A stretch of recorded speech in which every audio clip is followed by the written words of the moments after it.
Vamos continuar a ler o artigo escrito por Jules René Tomé, intitulado no original A médecin philosophe au XVe siècle, Marcille Fisson.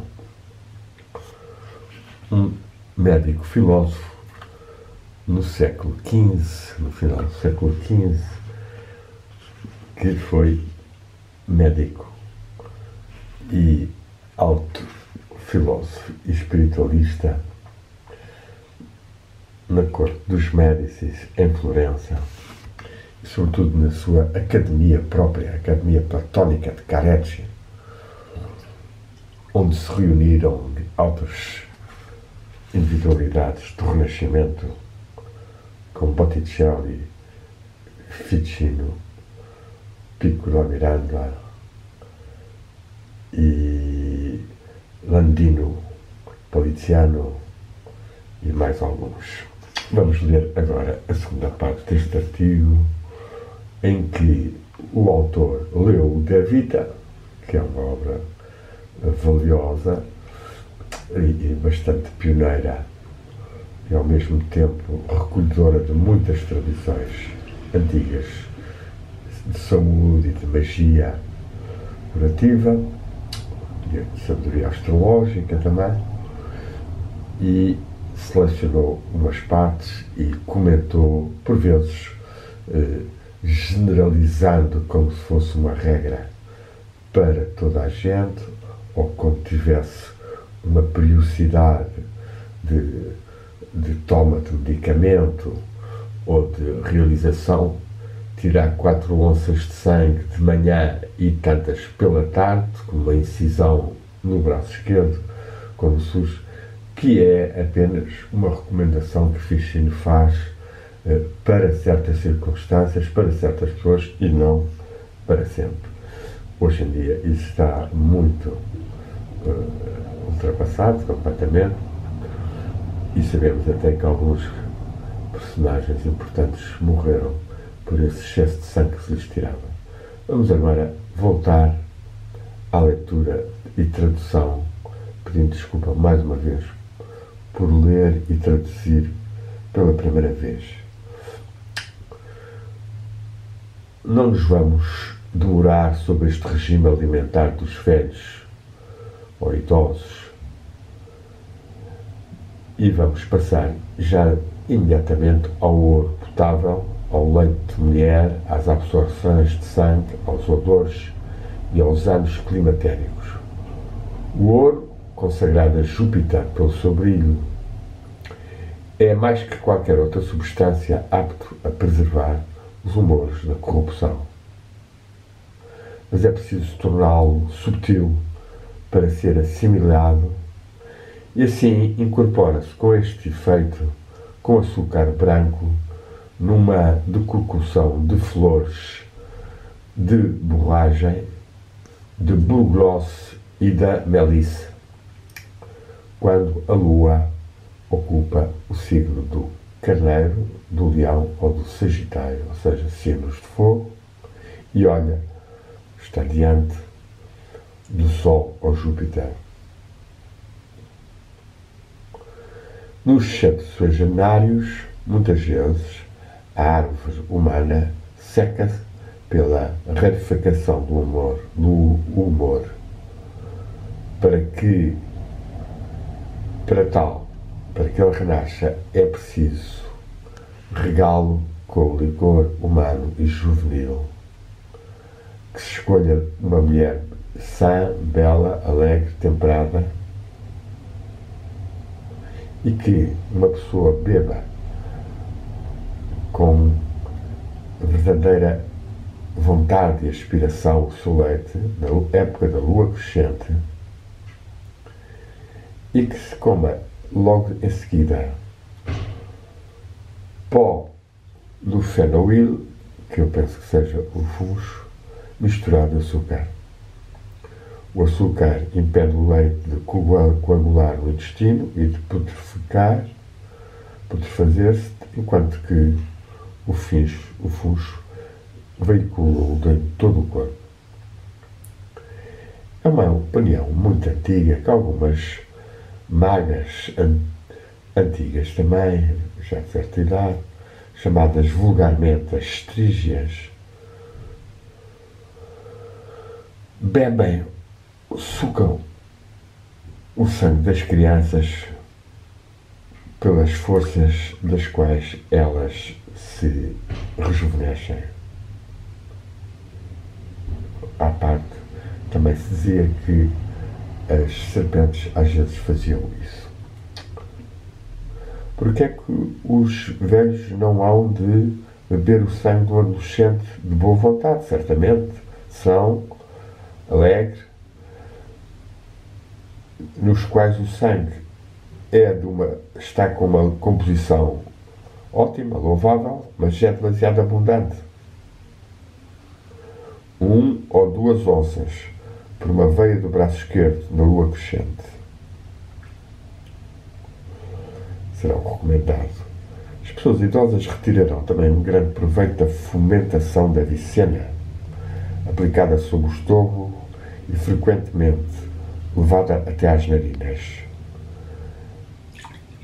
O miolo do pão quente, que foi aspergido de vinho de malva com o pó da menta.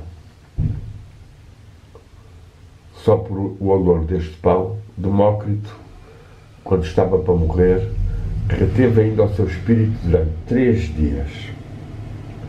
Esta será uma história que quem quiser confirmará, poderá ver de onde terá vindo esta verdade ou não, ou lenda sobre a eficácia desta receita do pão com vinho de malva, com uma chá de malva e menta. E a pena não se fazer tantos mais pães com algumas destas ervas aromáticas e medicinais.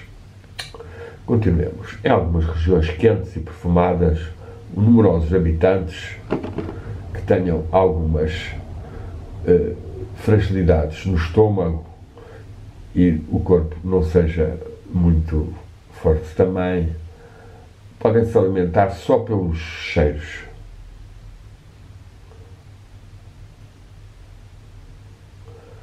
Talvez porque a natureza do local reduza a odores não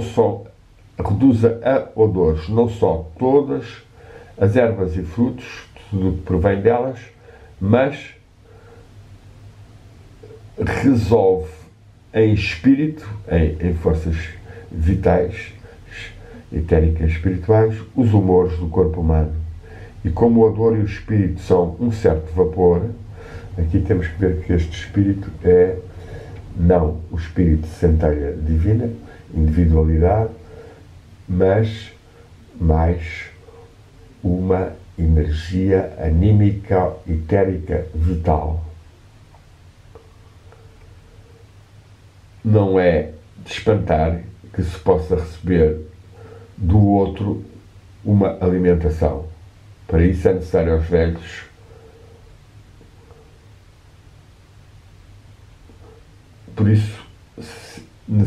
velhos será fazer-se esta compensação quando o alimento sólido não é tão bem gerido ou não há tanto. Os que desejam prolongar a vida estejam o mais tempo possível junto a plantas com belos odores, a procurar os lugares amados pelas abelhas e no inverno saboreei o seu mel. É uma pena como a falta de apoio à agricultura biológica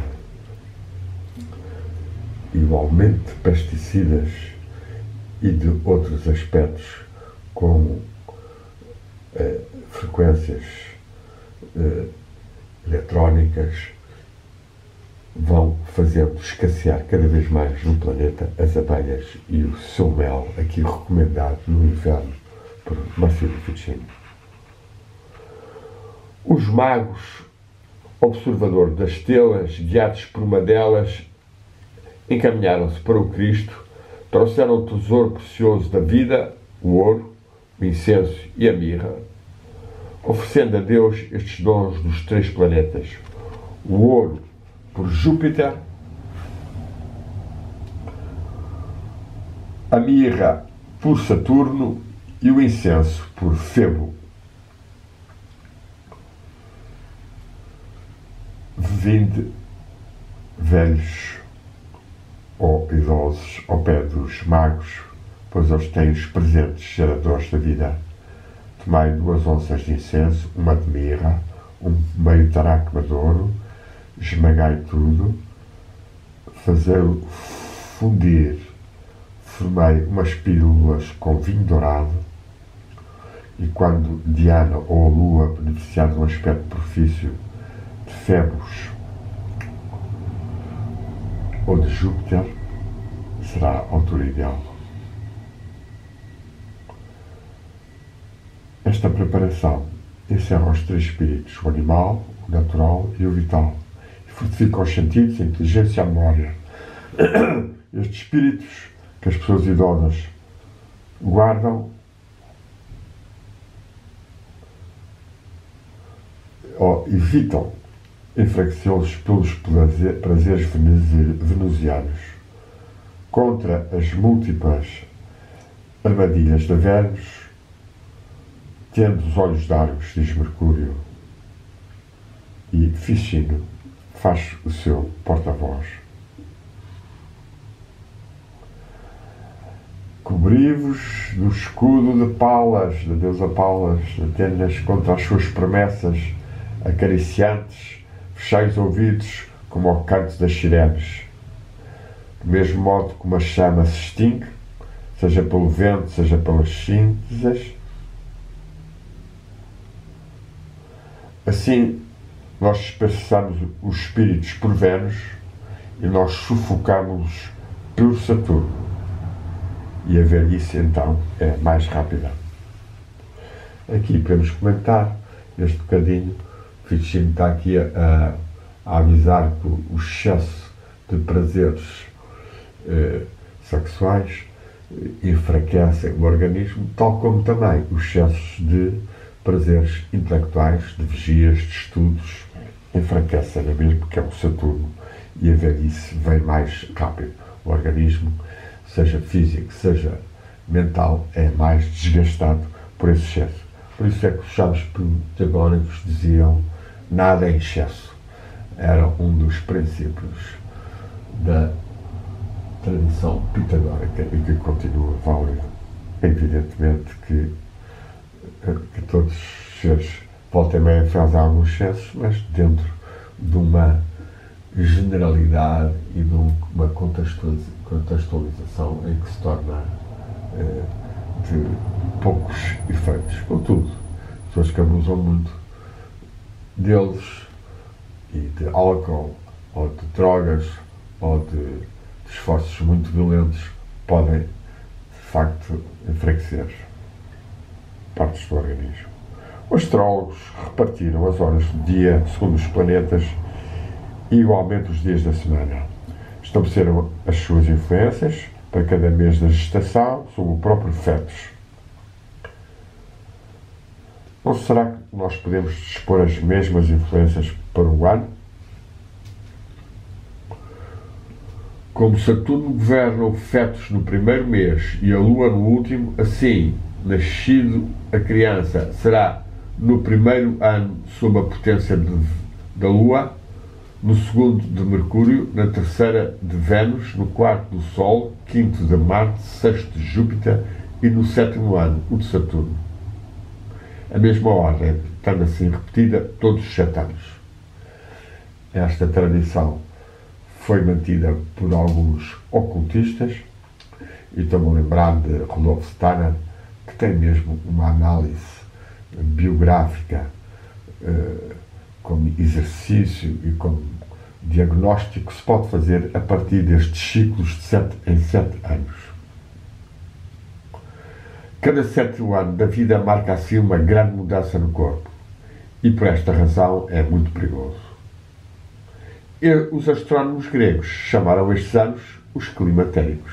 Tu, portanto, se queres chegar a tua vida até à idade idosa, cada vez que te aproximes do 7º ano, consulta um astrólogo ou uma astróloga que seja verdadeiramente bom e não um grande explorador. Acrescentamos nós este bocadinho.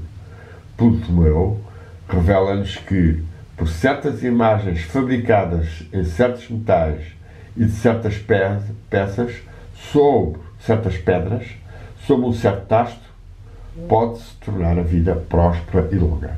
Esta é a tradição dos talismãs e Ficino desenhou alguns e quem desenvolveu mais depois foi Paracelso e Agripa, que seguem bastante a linha ficciana de correspondências entre o macrocosmos e o microcosmos e que podem ser estimuladas e intensificadas e utilizadas terapeuticamente através de figuras, metais, pedras, ervas e tendo em conta as posições astrológicas. Mas é difícil rejuvenescer o corpo e uma pessoa não se torna uma criança só pela sua vontade de espírito. É por isso que os velhos devem também viver no meio de pessoas sãs e mais jovens e terem jogos e até alguns comportamentos de infância, de adolescência. Mas, como a frequentação assídua dos adolescentes pode retardar a velhice,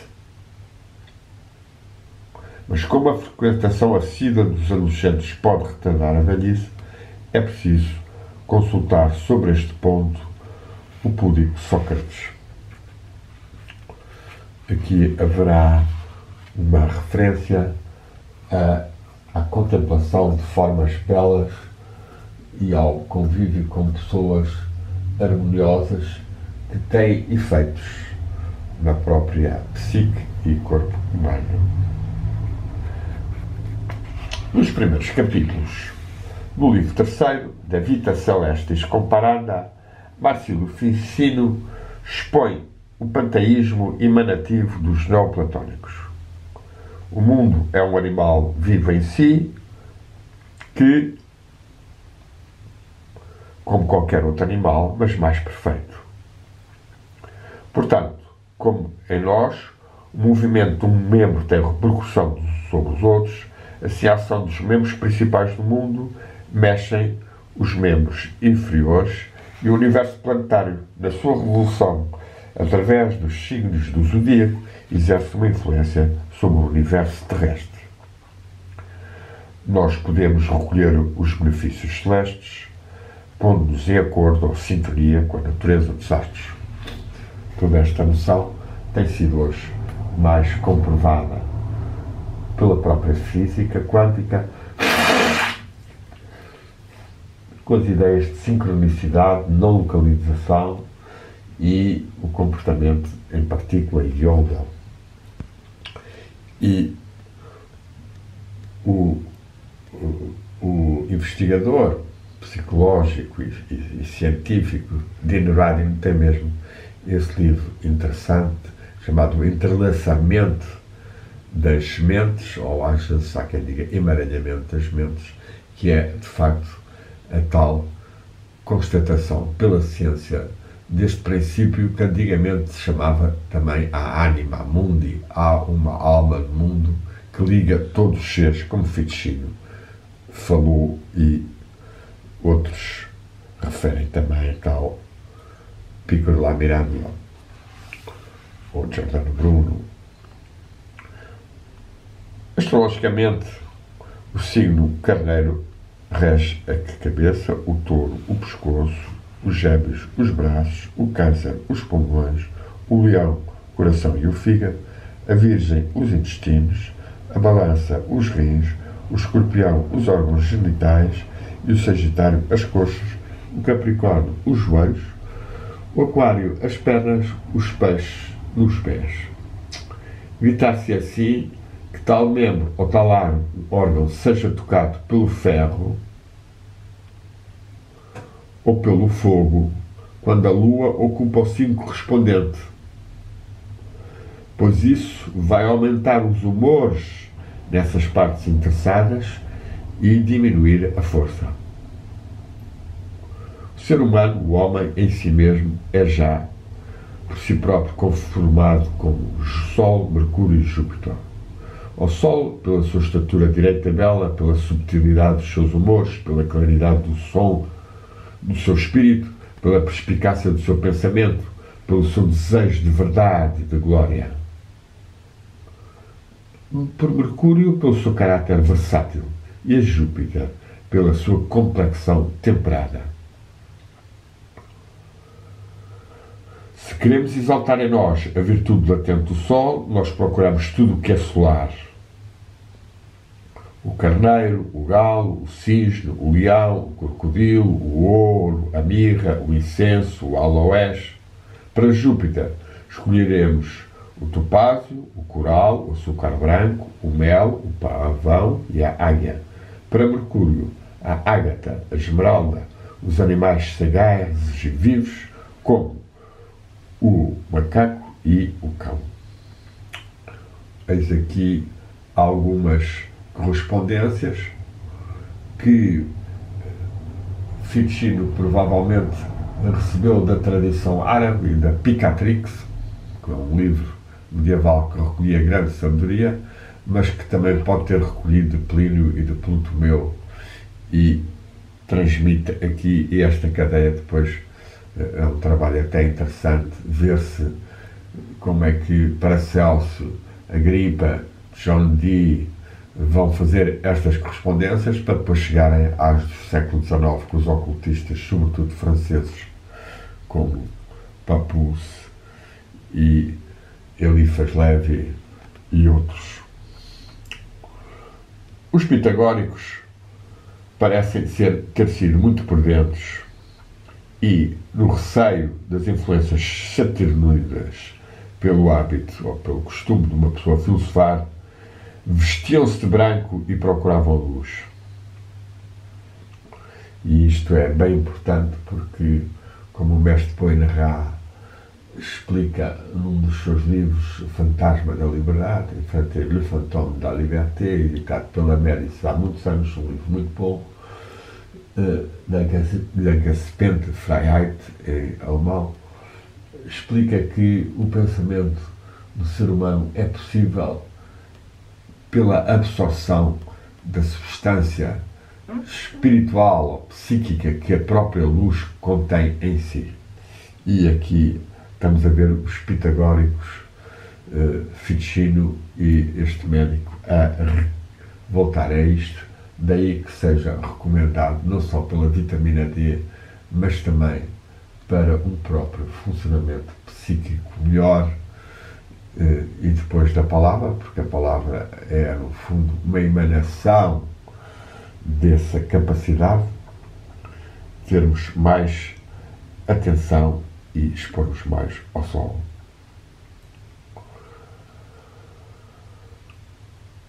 É por os nossos sentimentos que nós nos colocamos em conformidade com os planetas, que significam tal ou tal estado do nosso espírito. A Lua tem uma importância particular. Ela não deve ser abandonada em tudo o que nós tentarmos, pois é ela que transmite os efeitos celestes ao mundo terrestre. Se queremos aumentar em nós a virtude atrativa, esperemos que a Lua olhe Júpiter nos signos do céu, do fogo, ou seja, o Carneiro, o Leão e o Sagitário. Se queremos aumentar a virtude retentiva, quando ela percorre os signos do Touro e da Virgem e do Capricórnio, nessa altura contemplando-a. E a digestiva e generativa, quando a Lua está em Câncer, em Peixe ou Escorpião. Isto é muito interessante, pouquíssima gente no mundo faz, e aqui estamos a ressuscitar não só alguns momentos que algumas pessoas farão de contemplação da Lua, tendo em atenção o signo em que ela está, e que certamente usufruirão de algumas energias e até de comunhão com Marcílio Ficino e a tradição desta filosofia mágica, ou seja, uma filosofia operativa também para melhorar o corpo e a alma, de forma a que a nossa individualidade possa singrar mais luminosamente rumo à divindade, ao bem e à verdade imanente e transcendente. Saibamos então, volta e meia, saber, e eu quando fui diretor do Borda d'Água, introduzi pela primeira vez no Borda d'Água a passagem da Lua, do mais que centenário Borda d'Água, passagem da Lua nos signos. Fiz uma grande revolução, mas infelizmente fui posto borda fora, borda d'água, por vamos lá, por critérios que eu considerei errados e que ainda considero errados, mas que aceitei, e aqui teremos que ser nós a ver isto. Hoje em dia há a net e é muito mais fácil ver, além das tabelas em livros de efemérides. Diz-nos ainda então Ficino neste aspecto: se queremos usar os purgativos sólidos, escolheremos o tempo da Lua no signo dos peixes e pós-líquidos, o signo do Escorpião. Evitar-se-á o Capricórnio e o Touro, pois provocam náuseas.